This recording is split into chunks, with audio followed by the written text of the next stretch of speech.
Greetings,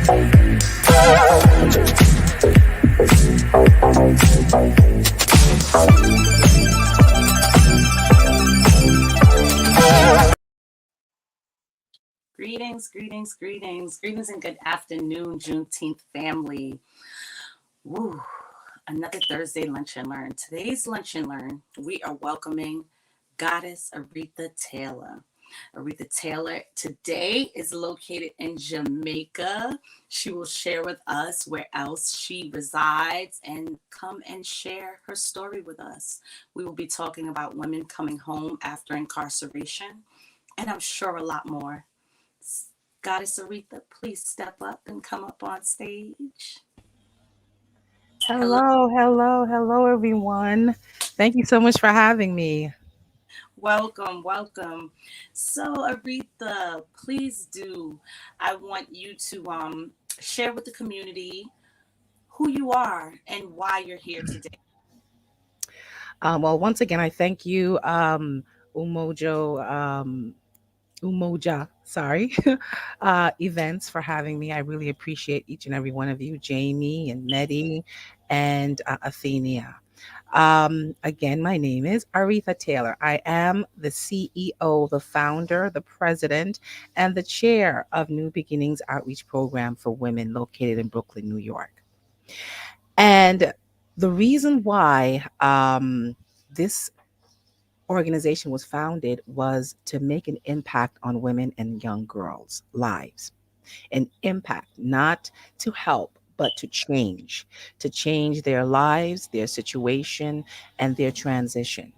And I was inspired to build this organization because of my past experiences in life and what I had gone through from a teenager to my from a child actually to my teenage years to an adult, being sexually abused at a young age, growing up in an environment that was very abusive, verbally abusive, physically abusive, mentally and emotionally abusive, getting pregnant at 15 years old, having a daughter at 16, not having a support, being homeless from I was 16 to 20.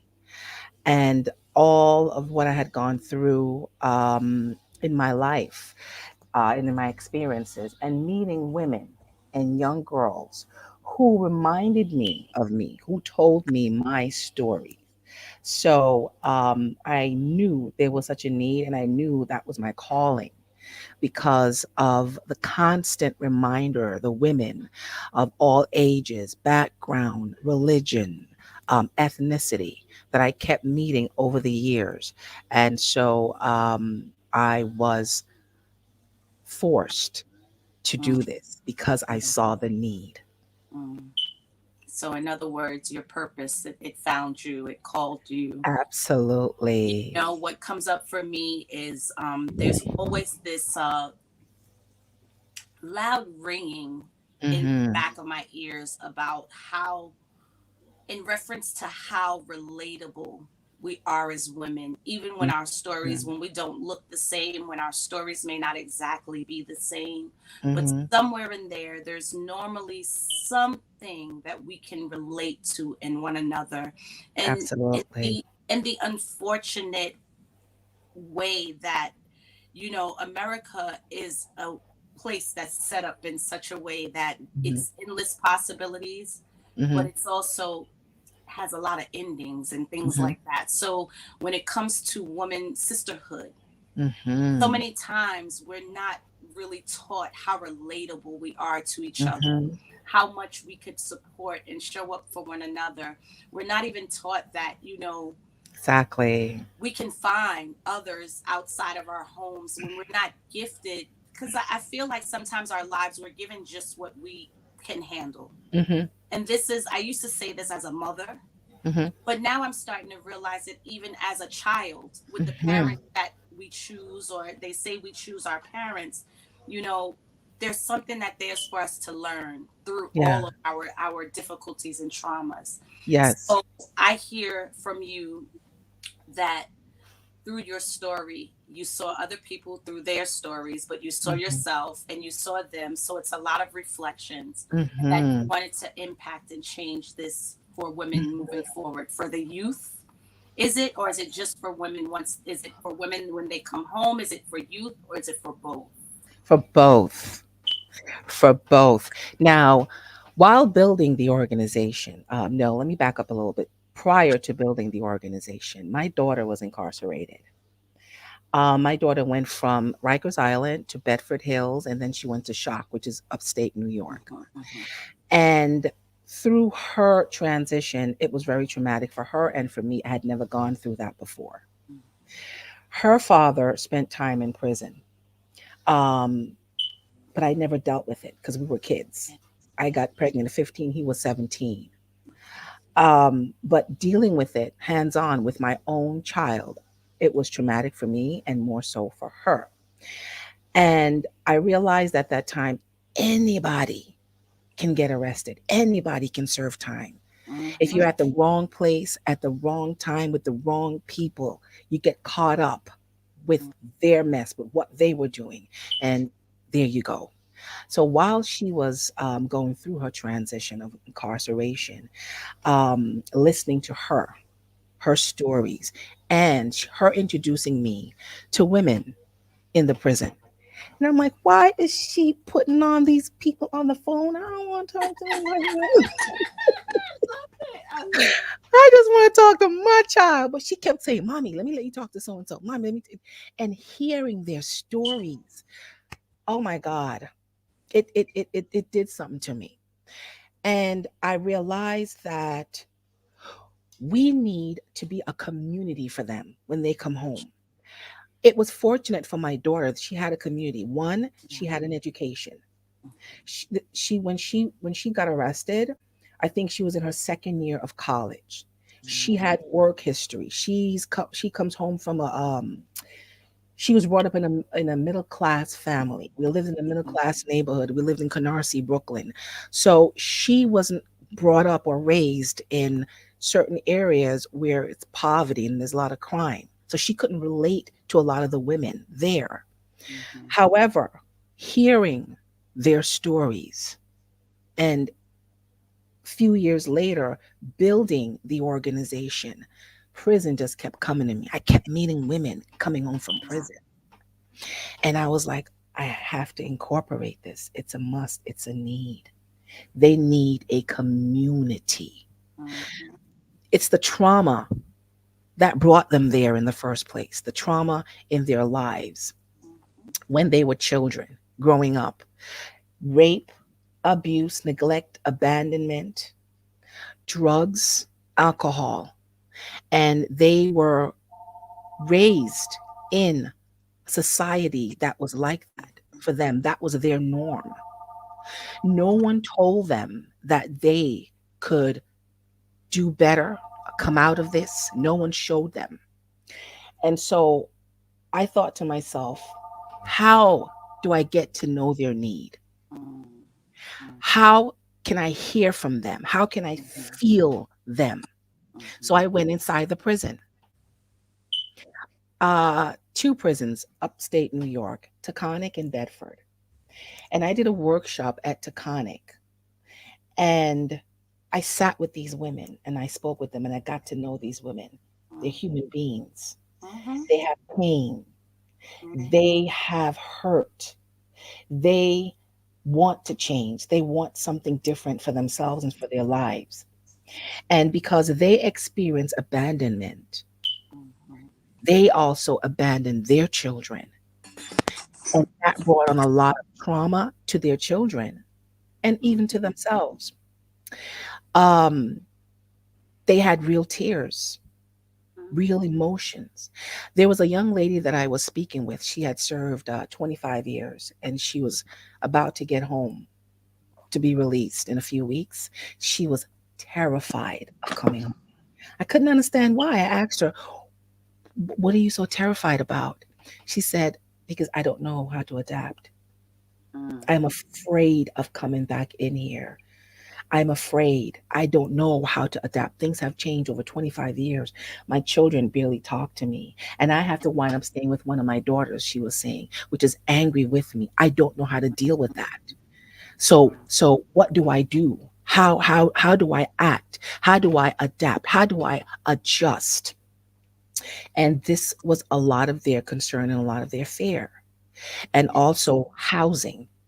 When Yes. they come home, they want to make sure that they're coming home to someplace safe and secure, that their environment is not going to be like what they were used to, Yes. which is the crime, which is the poverty, which is the abuse, the Mhm. same people.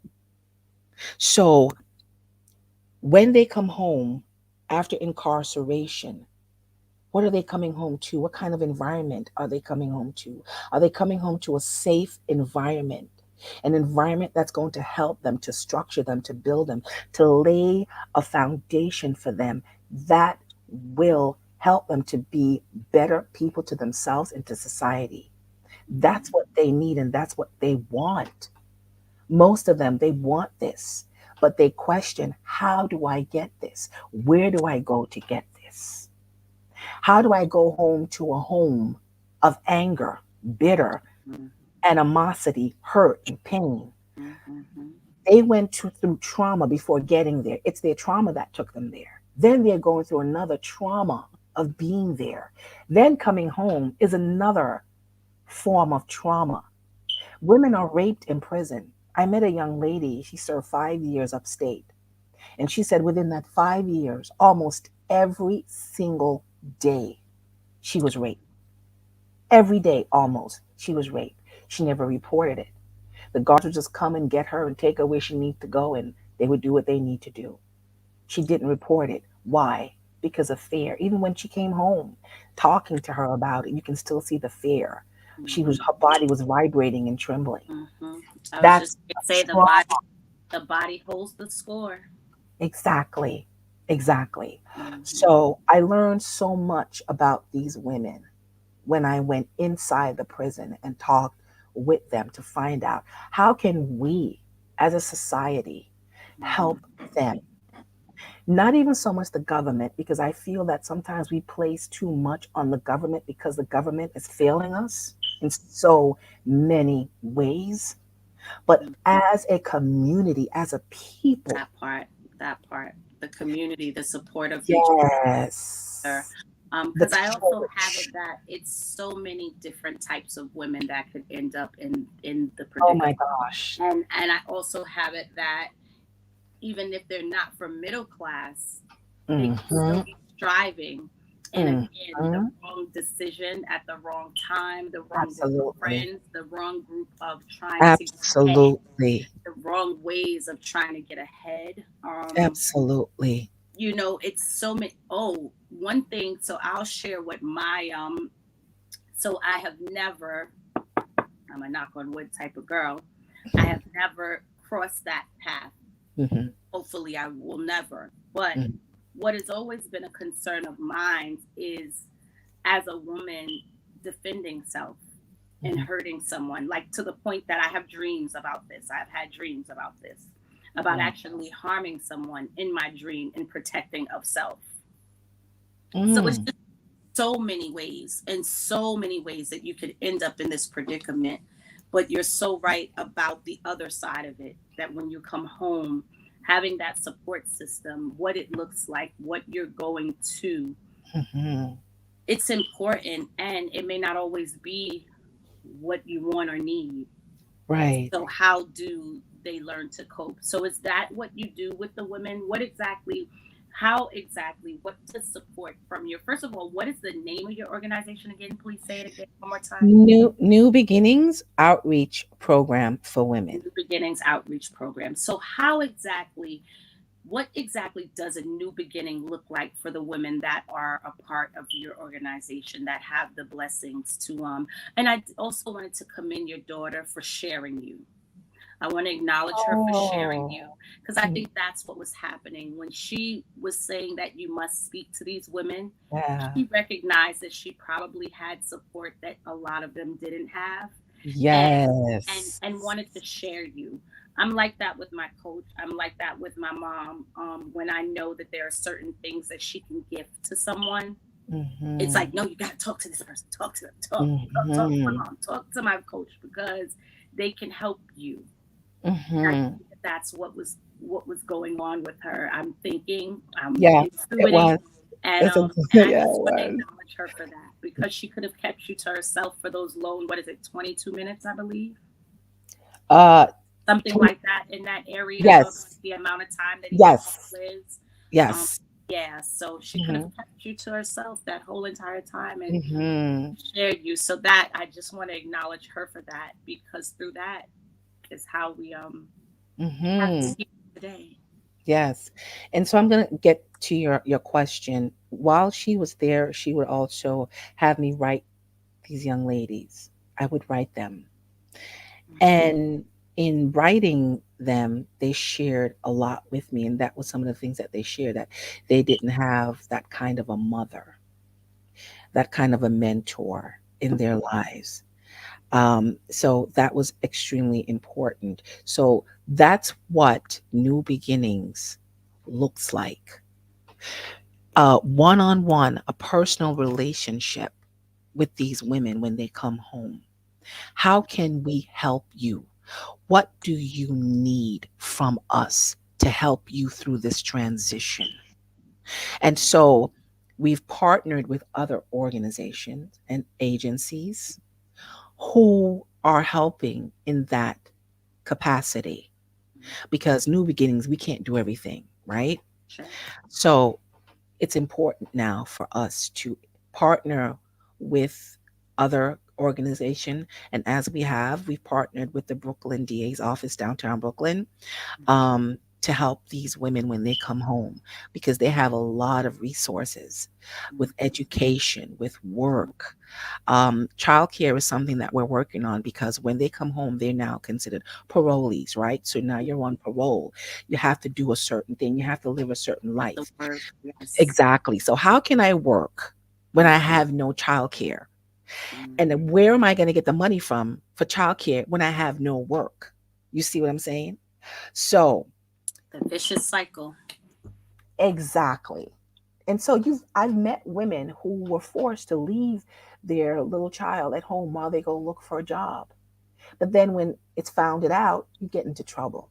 So daycare, childcare is a huge part of it that we are trying to put that, not trying, we're working on Yeah. constructing to put this together, because that's something major. Clothes, shoes, to help them to get Medicaid, Yes. transportation, um, to go back and forth. So this is some of the ways in helping these women. First, going into the prison, introducing yourself, introducing your organization, say, this is what we do. Yes. Contact us when you come home. This is what we can help you with. Mm. So this is how we approach this situation, and still working on it, because it's a big, big, big, big thing. And again, there's it takes a village. Ashe. It Ashe. takes a village. That it does. And actually, with that being said, I definitely have a resource that I would love to share with you later on. I've mentioned my coach, and that's how I actually met Athenia, Mm-hmm. through a program, a rites of passage program called Be the Tree. But it is a 12-week program that actually gives you a ton of tools to help you manage life, to manage your traumas, and actually learn to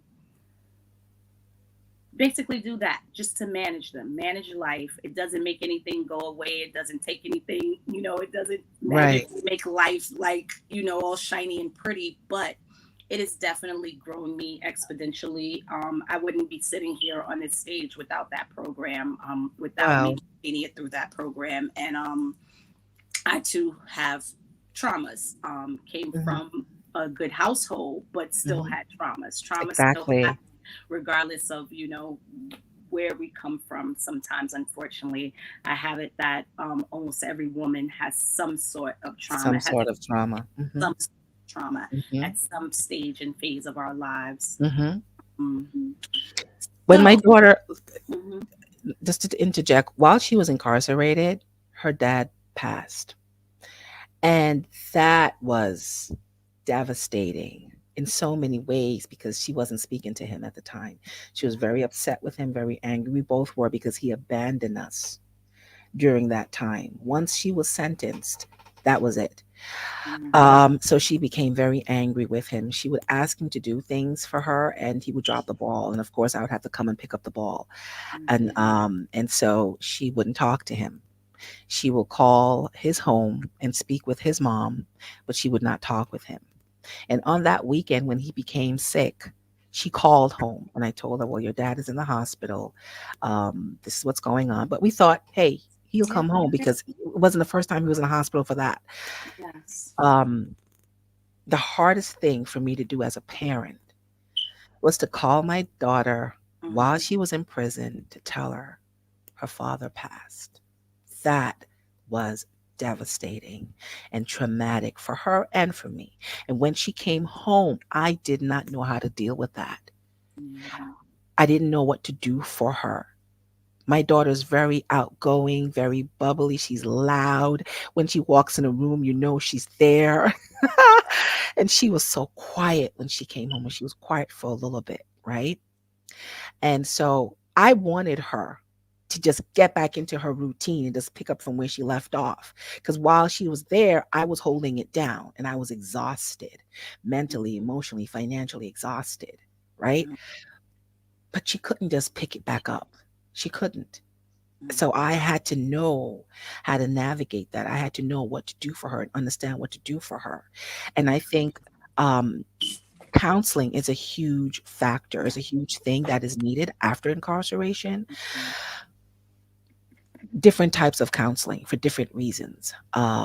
And over the course, her and I would speak about it and speak about her father. And um, that's what I kept doing, bringing him up, not pretending that it didn't mhm. happen, until finally one day Right. she just burst into tears. She got her breakthrough because she was carrying that guilt of Mm, not talking with him and him mm, dying.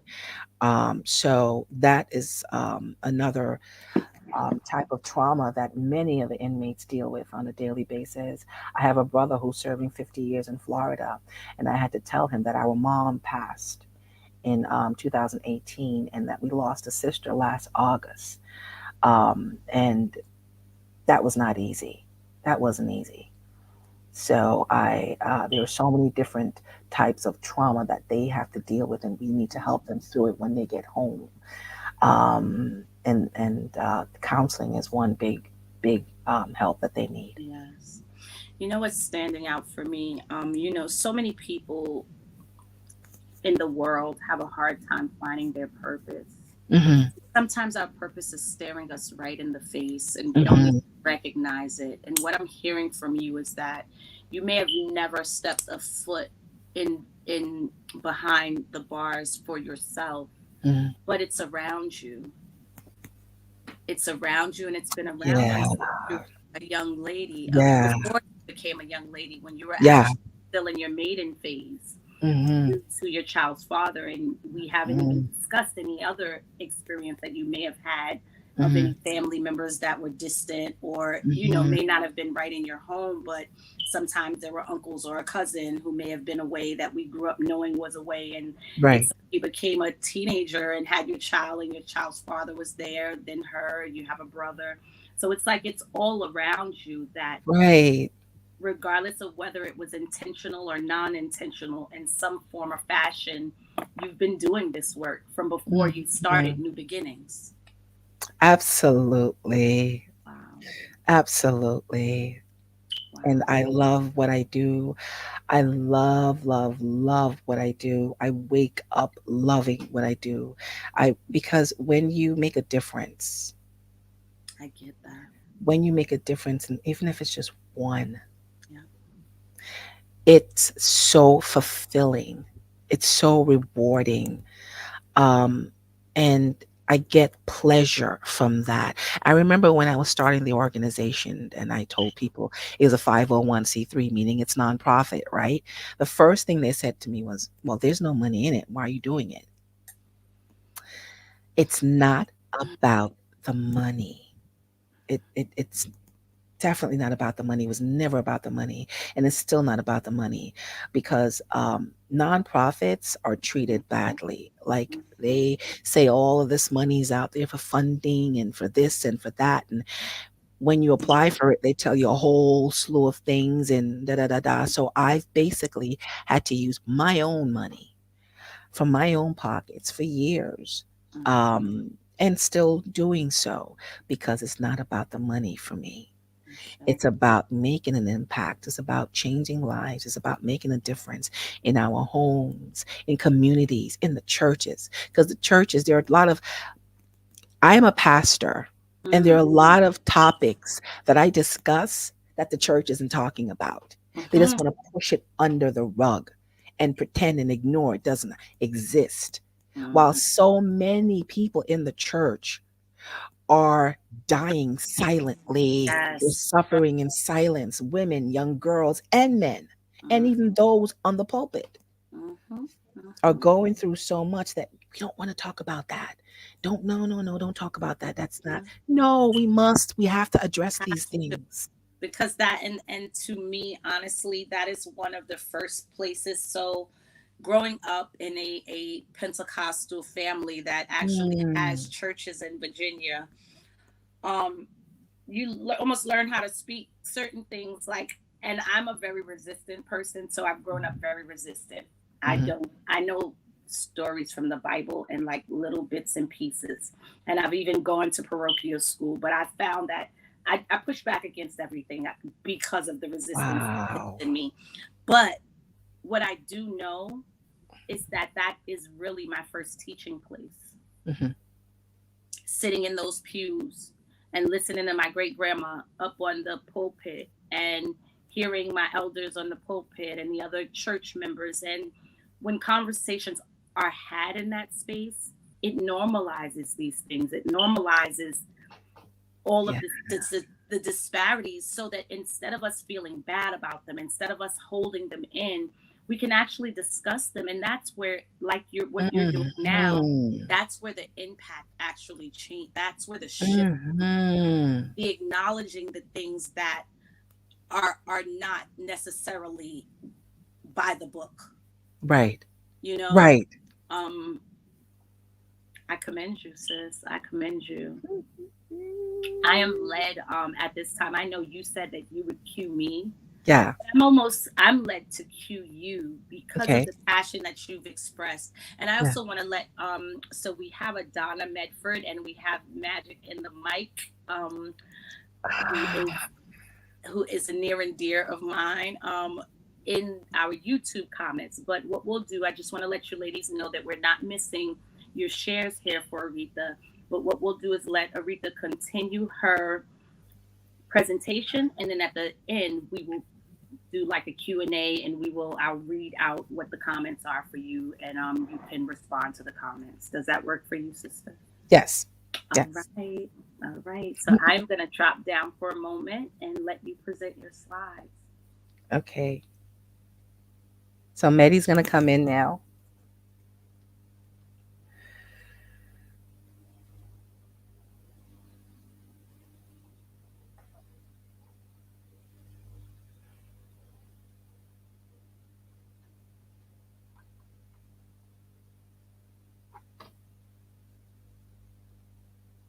You can just cue her when you're ready for the next slide. Oh, I'm sorry. Medi, go ahead. Okay, so um, let me touch on. We talked about this already. The amount of women and that are incarcerated. So, although men outnumber women behind bars, U.S. prisons and jails now house the largest female prisoner population on Earth. I had no idea. Over 219,000 women, according to a November 2018 report by the Prison Policy Initiative, are currently serving sentences. And this number continues to grow every year between 1980 and 2014.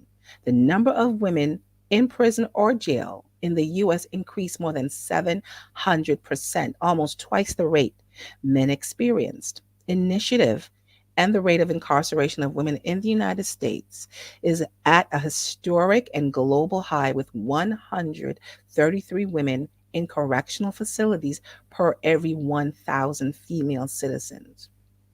The United States is home to just 4% of the world's female population, yet the US is responsible for 33% of the entire world's incarcerated female population. The steep rise on the population of incarcerated women in the US is linked to the complex history of the war on drugs and the US's prison industrial complex, which leads to mass incarceration among many demographics, but had particularly dramatic impacts on women and especially women of color. The next slide, please, Medi. What is the incarceration rate of Black females? In 2019, the imprisonment rate of African American women was over 1.7 times the rate of imprisonment for white women. 48 per 1,000. Latin women were imprisoned at 1.3 times the rate of white women. There's needed attention to the overrepresentation of women of color in the criminal justice system. Only 36% of women in the US identify as women of color, which includes many racial groups not categorized as white. Yet, women of color make up nearly 50% of the female prison population and two-thirds of local jail populations.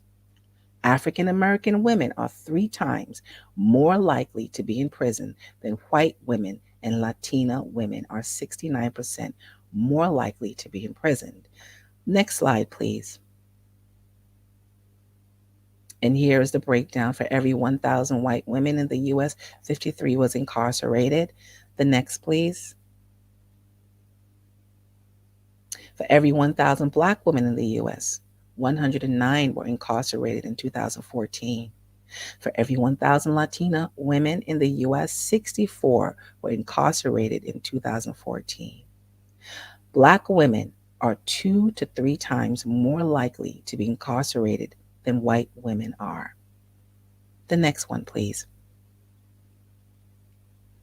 Black women ages 18 to 19 are 4 times more likely to be imprisoned than white teenagers. The next one, please. Okay, and the reason for that is because of poverty and the areas, and which we talked about earlier, that these women are living in. Women's poverty is criminalized in many ways.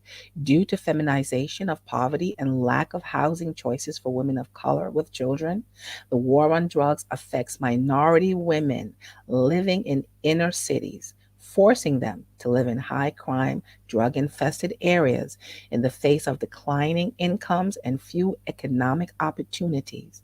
Women often have no choice but to turn to the street economy, sex, work, petty theft, welfare fraud, and other means of survival. For many women, personal or domestic violence and sexual abuse are part of their incarceration.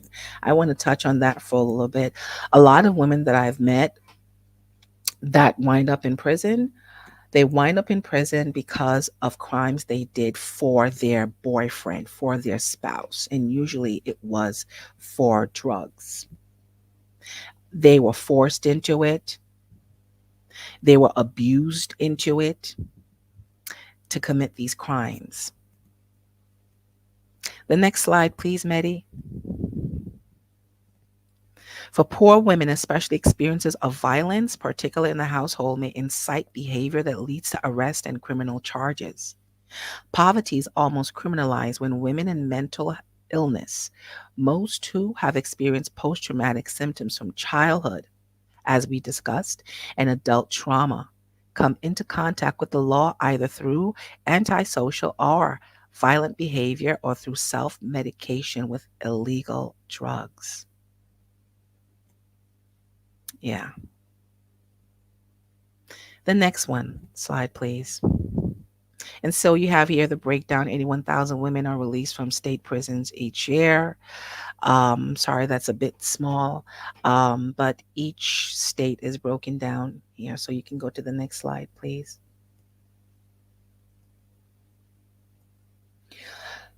So this is also telling us about the different needs that women have when they come home, as we discussed: the homelessness, the poverty, the not having any education. And what struck me was um, that women, that you have more women than men who are not educated. I had no clue until I was doing this. Isn't that surprising? Formerly incarcerated women, especially women of color, once again, women of color have much higher rates of unemployment and homelessness and are less likely to have a high school education compared to formerly incarcerated men. Wow, that's definitely a first time that I've heard that, and would have never. I wouldn't Never. say that I would have never. I just it's something that I've never thought of. Hmm. I'm just under the that I those thought it was the women. other way around. I really did. Yeah, I was. Yeah, I think I Yeah. would have thought that as well, because I think that that's just what the world tells us anyway. Correct. So it's part of the disparity story that's told to Right. that we're operating from, and I'm sure it impacts our communities way more than just in this space. Mm-hmm. Mm-hmm. Medi, can you go on to the next slide, please? This is what we touched on again: housing. Prisoner Reentry Institute identify homelessness and the lack of stable housing as the biggest problem. So again, it goes back to what we discussed previously: the housing issue. Housing issue is a huge, huge problem, and then many times when these women come home, and because they have to do it while they have to look about their housing while still incarcerated, right? They have to be approved, and when they come home, this is what they come home to: poverty. A lot of them, they come home to poverty stricken areas, drug abuse areas where there's prostitution and alcoholism and drug addiction. They come home to that. So where does that lead them? The Mm, next slide, please, Medi. mm, Trauma, right? Trauma, interventions for reducing recidivism among women. According to that report, such interventions should provide a safe, respectful environment, promote healthy relationships, address substance use, trauma, and mental health issues, provide women with opportunities to improve their socioeconomic conditions, establish comprehensive and collaborative community service, and prioritize women's empowerment. That's what they need. mm, That's what the women need and the young girls. That is what they need when they come home. Not for us to look down on them and treat them as if they're not human beings and that they don't mm, count, and dismiss them, dismiss their feelings, dismiss their needs, because it affects all of us, right? So some of us may say, well, that's not my problem. That's not my issue.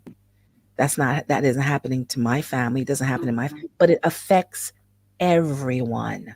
You mm, may think that it doesn't, but it does affect us all. So that's why I say, as a community, we must come together as a community. And I call out even the churches. The churches need to step up so much more than what they're doing.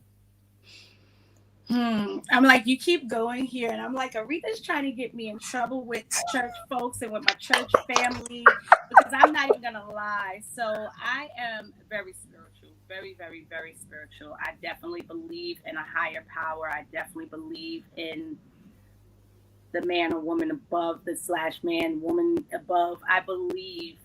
In I even believe in the Bible. I believe Mhm. in the stories that it tells and how useful the stories can be used Mhm. when we're framing them as stories as opposed to restrictions and judgments and using Mhm. it to kind of like control people. Mhm. Um, but I've had my experiences in the church that have often left me being a single mom, going to a Mhm. prestigious church in Mount Vernon, feeling like, oh, she want my, it was just the weirdest feeling to be at church, to be going to Bible study every Wednesday, to be showing up and trying to shift my life and always being felt like I was being pushed down, going to church and trying to get a seat on Sunday and it's like clicked up and like you can't sit here, So there are things I'm like, you're just triggering me every time you mention church, and I'm just like, but, but what you're reminding me of is that I'm not triggered by church. I'm triggered by the people who attend church, Yeah, who don't operate from what you're talking about, who that don't part. operate from community, who don't operate from Their inclusion hearts. and helping one another and supporting Yes. each other Yeah, and yeah. growing our people and our folks. To Hmm. me, it's one of those things that they have put in place that has created part of our disparities, because Yeah, you have a separation. It's the separation of, oh, if you don't live life this way, you're not allowed, and if it doesn't fit in here, we're not going to address it. correct.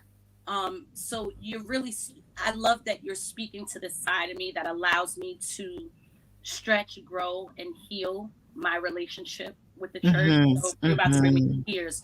So thank you for that, because I'm like just kind of remembering those days and what it felt like to be 30. What was I, about 32? No, no, no, no. I was older. I was a little bit over 35, maybe 36. And Hmm. at this point, my kid is like 10, 11. I'm trying to, make him a regular. I'm trying to get this thing going. And literally, that feeling, the eyes, the like stare, like, oh, she's a single mother. Oh no, like she's the plague. And it was like, wait, so do they have a church for single moms? Like, is there a church that I should be attending that is specifically for single moms? Because I'll go there. Like, I'm not here looking at your husband, lady. And if you got issues, them issues are within you and within your marriage. It don't have nothing to do with me and my child sitting here, because I'm looking for him no daddy. Yeah. He got a daddy. He may not be the daddy that I want, but he had a whole daddy and a whole stepfather who actually Hmm. at the time was incarcerated. I too, like Wow. you, have had this life of, Wow. my father was incarcerated when I was born, came home at 3, and was taken away by the time I was 5, going on 6. Ooh, I might run the risk of getting myself in trouble and getting a beating right here, but I'm gonna say it. When I Ooh, was that's all 14, right. the summer between 8th and ninth grade, my mother went on a trip to South America and did not return home for 2 years. Oh. Took one of those trips and didn't come home for 2 years. Thank Mm. goodness she had an advocate, a lawyer who was American. What did that do to you? Girl, the work that I have done through, when I was saying that program that I work with, I'm a coach with the program now. It changed my life. I was traumatized. I felt abandoned. I was angry. I was upset, Hmm. confused. Um, Hmm. yeah, with a mother that I was already angry with because she was angry. It was just, it's been a life of trauma. And the thing is that we too were middle class. I too Hmm. had so many times that she, even her, that trip, part of her keeping me educated and keeping me doing the things that she wanted me to be doing. And it's still, life still can impact you. Yeah. When you lose your husband by 24 years old, have had a child, gotten married, had a husband that was incarcerated when you had your child, Hmm. and then all of that happens by 24. It took me a long time to understand that she too had her own traumas, that Yes. forget about the traumas that came Yes. before that. So Right. it's all about really learning to relate. And that's why when I said relating, I've even learned to remove mother from Hmm. this human being Hmm. and see her as a woman. Mm. And Mm. that has grown me so much, Hmm. to the point that I could only imagine if this type of work continues to grow, if the work through the program that I go work with, like, I would love for you to partner up with my coach, and for you ladies. I know she used to go into, she has had spaces and places where Be the Tree was in Mhm. behind the system. Mhm. But I think that there's something on the side, on this side as well, that if we're Mhm. not going into the prisons, that Mhm. being there when they come home and being one of the resources could be a Mhm. beautiful thing that you add to your program if you Yes, really start and find a way to partner up with your program. absolutely. Because these tools, so just, and this is like shamelessly plugging, but I'm okay right here, and I'm sure Athenia Yeah. would be okay because she too is as much in love with this collective as I am. Yes. Um, it's not therapy, but what it does give are these Mm. amazing tools Mhm. that help you really manage Mhm. what goes on here and what Mhm. goes on here and Absolutely. what goes on here. And you guys can't see, but I'm touching my womb because Yes. that's where us women store our traumas. That's where our traumas get stored, and it That impacts our part. That lives. part. It impacts our Yes. lives so much. So that's who I am. Absolutely. I'm a womb worker. That's who I've discovered to be, and that's what I do. I do healing work through the womb area. But even Be the Tree has helped me find that part of myself and see that that's part of my purpose. But whew, this you have said so many words today. I'm just going to pass the mic back to you because I'm not sure if you have more slides or where you want us to go from right here. We can. There's only maybe about three more slides left, but I mean, it's at the end. We've covered everything that's on the slide, um, and more. Uh, it's it, it's now what 10 minutes before the time, so I'm gonna hand it to you if you have any questions, or if there's anyone who have any questions for me before we close. All right, so Medi, can you drop the slides, please, and just bring Aretha and I on stage. Thank you so much. And I do have to share that we to the community out there that we're very transparent and growing show. So we have not developed like clickers and little things to ask for next slide, please. And then I love transparency. I love being authentic and Yeah. transparent and letting the people know that I'm not doing this alone, that without Medi, I would not be okay right here, right now. Hmm. So comments for Aretha. So you have a Miss Donna Medford who Hi, is Donna. so at the top she was saying that something that you were saying was true talk, as she does prison ministry as well. Hmm. Magic in the Mic says, love that you're doing this work, this is so needed, she can relate. Donna said, exactly. Magic said, even short-term incarceration has a traumatic impact on a woman, Yeah. and she said that she still has PTSD 25 years later. And I Wow. did just mention being transparent. So Miss Magic in the Mic is my partner. And we often have this thing where I'm just like, oh, okay, babe, are you going to be referencing you were there for a year? And I have to catch myself constantly. Like a year is a long damn Because you're time when some thinking, you listen, a ain't do no year is a time. long damn time. Exactly. A year is a long damn time when somebody's telling you what time to get up, when to go to Yes. bed, what you can eat, where you can't go, and you're Yeah. confined to a space. So Yes. I constantly have to remind myself that it's not my trauma and I have no Hmm. real right to try to Hmm. push her through it, especially with the share of that she still has PTSD from it 25 years later. Hmm. But I'll also share that she also understands that she's very, very, very blessed because she was facing 25 years and did a year to the day, Whoa. um, and had all kind of blessings within that 1 year. Got to Wow. write a book, got acknowledged for the book, was part of a program. So her year, although Amazing. it was traumatic, it was also part of her blessing of Yeah. who she is as a person. So, and I hope that that's okay. I'm sure you're cool with everything I'm saying, Miss Magic. And Donna says, thank you, Miss Althea, for this show and your host. You're so welcome, Donna. I'm honored. Hmm. So then Donna had asked where you were located, and Medi let her know that you were in Jamaica currently. Oh, Miss Magic has also taken Be the Tree, and she said it's been life changing for her on so many levels. So Donna was saying transition out for these women from the correctional facilities is not easy. They need Hmm. spiritual, emotional, mental, and physical healing, like you said. Mm-hmm. She was also saying sorry for the loss of your, what's your daughter's name, if you don't mind sharing her first name? No problem, Carissa. Carissa. So she was giving condolences for Carissa's loss and your loss as Yeah. well. She said she can hear your passion. Mm-hmm. So then she said we have to expose ourselves. This is so funny because one of our biggest sayings in Be the Tree is you have to expose yourself to expand yourself. Mm-hmm. Sister Donna was saying we have to expose ourselves so that others can be healed, delivered, knowing someone else One with hundred what percent. they are. 100%. Yeah. So Magic also said this is such a beautiful and powerful live section. Thank you, Emoji Events and Aretha.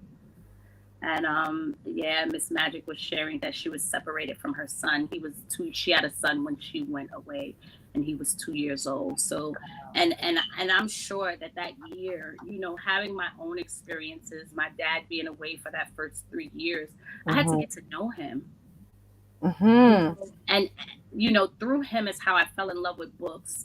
Something must have downloaded in him to start gifting me books when I would visit, and that's how I slowly became his friend, because I started looking forward to receiving the books every time we would go.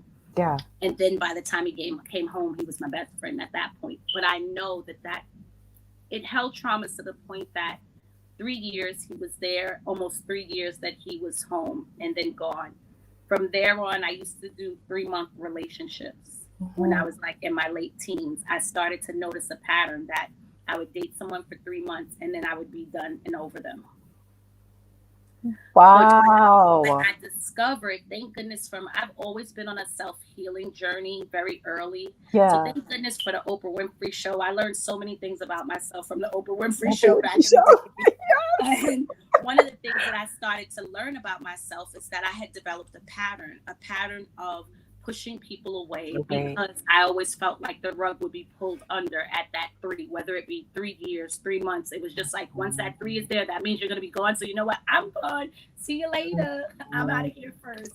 Yes. So it's I'm sure that that year at his tender age of 2 years old stored some sort of impact in his body, even if he doesn't remember it. Wow. Wow. I'm just so grateful that there is someone like you doing this work, someone who has a heart and passion for this, someone who is coming without judgments, someone who is giving of their time, their resources, their soul, and their spirit. Oh, It's a you gonna blessing make me to cry. have. It's a listen, you deserve to. Community, I would offer that you reach out to Aretha. Please reach out to her, partner up with her.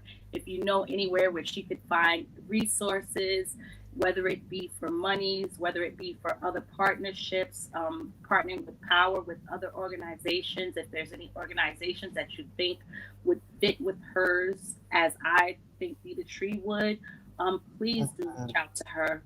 If you know any sisters that are coming home soon, please share her with them. Share her with anyone that you think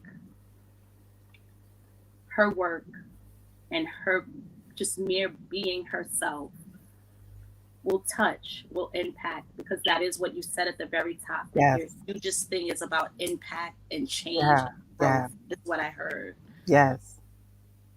This has been Absolutely.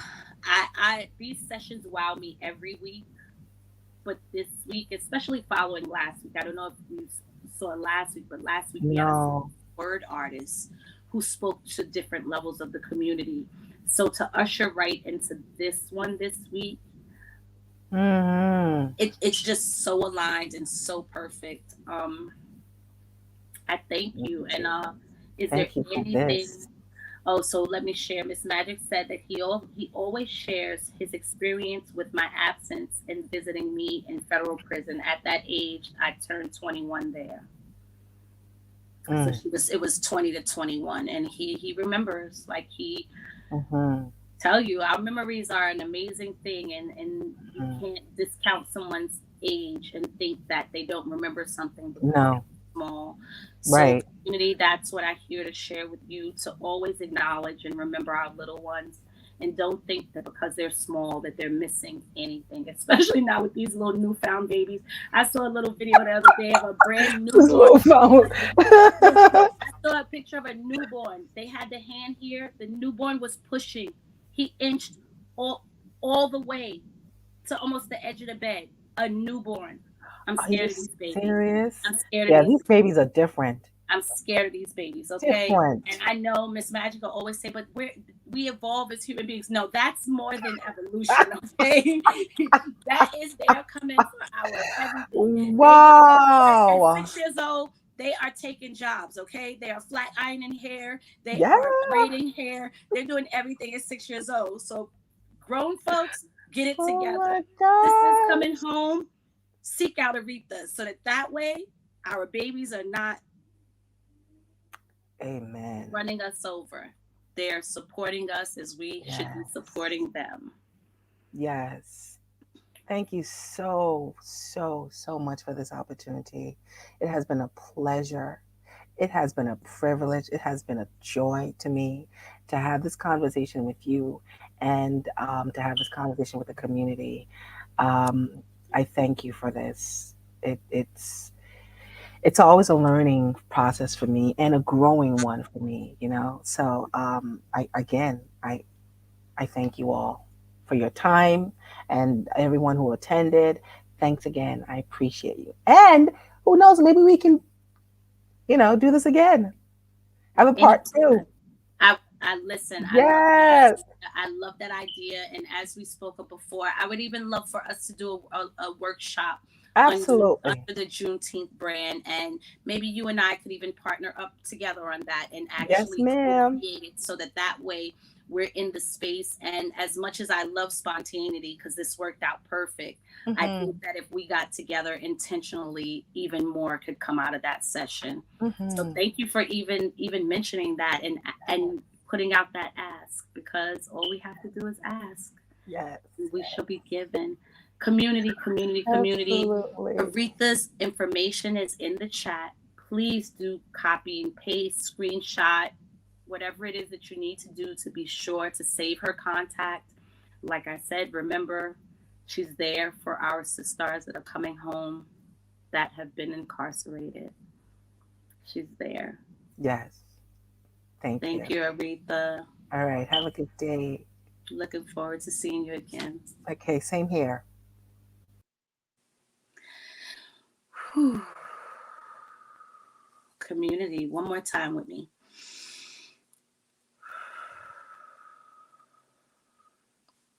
That was truly perfect and divine. Thank you so much, Aretha, for being with us today. We are still working out our presenter for next Thursday, so I won't be sharing who that is today. But if you're on the email list for Juneteenth New York, you will get that as we develop it, and it'll be shared on the pages and in all the spaces that we share everything once we know who they are. Thank you so much for another amazing Lunch and Learn. Thank you, Aretha Taylor, for joining us today. You're an absolute gift to this world. And see you guys next week.